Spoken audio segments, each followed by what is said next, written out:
Republican Senator Josh Hawley's objection to the certification of the Electoral College votes on Wednesday was supposed to be essentially his big unveiling for the American public at large. I mean, after all, unless you're kind of in this business or if you follow news as closely as a lot of our wonderful viewers do, which most people in this country are not either of those things, you have no idea who Republican Senator Josh Hawley is. You've never heard of the guy. You don't know where he's from. You know nothing about him. But we know that he wants to run for president in 2024. And so his objection to the Electoral College certification on Wednesday was going to be his big, here I am, America. Look at me, love me, and get used to me, because you're about to see a lot of me. Of course, that was originally the plan. And then the little idiot insurrection happened, and suddenly the entire country turned on the Republican Party that was not willing to denounce those actions and not willing to finally say, okay, enough's enough. We're just going to vote to certify this. We're moving on. Josh Hawley, along with several other Republican senators, including Ted Cruz and Tommy Tuberville, and a couple others, refused to back off his challenges.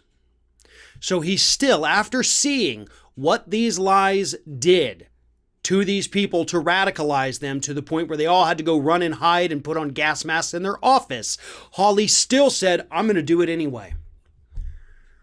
Didn't have the effect that Hawley thought it would. In fact, Hawley's biggest donor, a man by the name of David Humphreys, who is the president and CEO of Tamco Building Products in Joplin, Missouri, actually issued a statement denouncing Hawley and calling for him to be censured.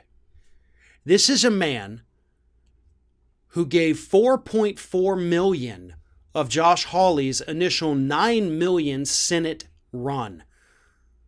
So pretty much half the money that Josh Hawley raised for his very first Senate run came from this guy, David Humphreys. And David Humphreys was so disgusted with Hawley at his decision to continue challenging the election results on Wednesday evening that he issued this statement. Hawley's irresponsible, inflammatory, and dangerous tactics have incited violence and further discord across America.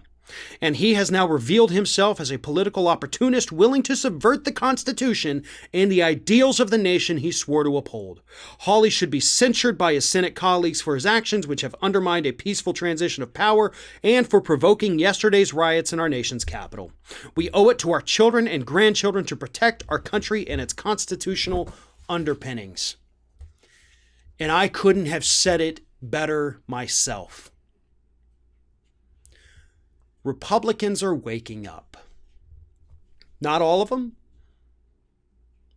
but this one, who has a hell of a lot of money and clearly isn't afraid to spread it around to Republican candidates, is essentially telling us he's done. He's done with this guy.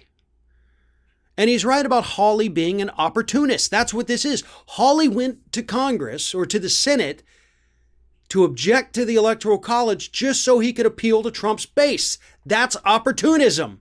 It's the same reason Ted Cruz did it.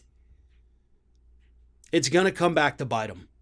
Josh Hawley thought this week was going to be his grand entrance onto the big stage of American politics, but instead, he starts off from behind, pissing everybody off and losing his biggest donor. And that's all after just 2 days. Can't imagine how much misfortune is going to happen to him as the weeks and months drag on now. People aren't going to forget this. And that's what these Republican senators need to understand. Y'all gambled. You went all in on this, and you lost.